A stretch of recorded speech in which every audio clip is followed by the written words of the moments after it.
မင်္ဂလာပါခင်ဗျာကျွန်တော်တို့လူတော်များများဟာစီးသွားတာကိုခဏလေးပါပဲဆိုပြီးတော့အောက်ထားတတ်ကြပါတယ်ဒါဟာ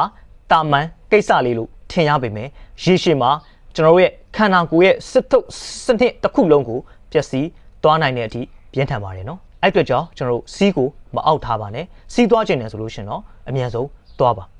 ဒီဗီဒီယိုမှာတော့စီးအောက်ထားရင်ဘာတွေဖြစ်လာမလဲဆိုတာကိုကျွန်တော်ဒီနေ့မှာပြောပြပေးသွားမှာဖြစ်ပါတယ်ကျွန်တော်တို့ရဲ့ C8 ကကြွက်သားနဲ့လှုပ်ထားတဲ့အိတ်တစ်ခုပါပုံမှန်အားဖြင့်ကျွန်တော်တို့ရေ2ခွက်စာလောက်ကိုကျွန်တော်တို့ဒီ C8 နဲ့မှာတူလောင်နိုင်စွမ်းရှိပါတယ်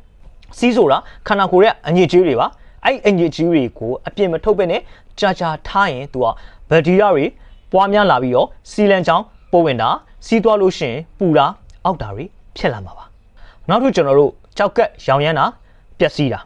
ဒီ C8 ထဲမှာစီးတွေကအရန်များလာတဲ့အတွက်ဒီစီးတွေကအပေါ်ကိုပြန်ကန်တက်လာပါတယ်အဲ့အချိန်မှာကျွန်တော်တို့ကြောက်ကက်စီကိုပိုးမွားတွေရောက်သွားသလိုကြောက်ကက်ရောင်တာကြောက်ကက်အလုတ်မလုတ်တာတွေအထိဖြစ်နိုင်ပါတယ်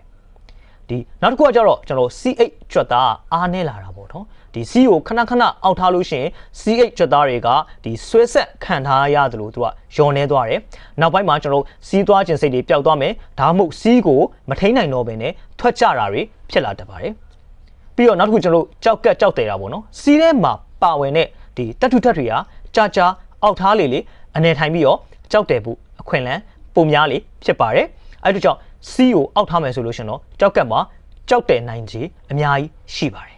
အဲ့အတွက်ကြောင့်ကျွန်တော်စီးသွားခြင်းချက်ချင်းသွားပါဘလောက်ပဲအလုပ်ရှုံနေပါစေခန္ဓာကိုယ်ကအချက်ပေးလာပြီဆိုလို့ရှင်တော့ငါစီးသွားခြင်းနေပြီအဲ့ဒါဆိုလို့ရှင်တော့ကျွန်တော်တို့ဦးစားပေးပြီးတော့သွားတင်ပါတယ်ရေကိုမှန်တောက်ပါ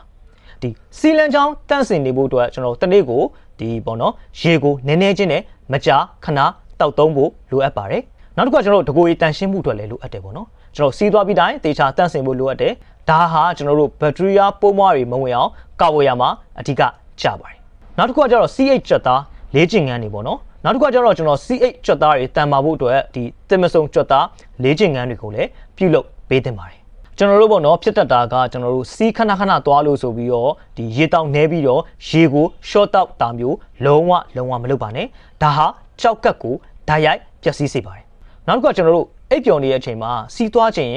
ချက်ချင်းကိုထသွားဖို့လိုပါတယ်မပြင်းပါနဲ့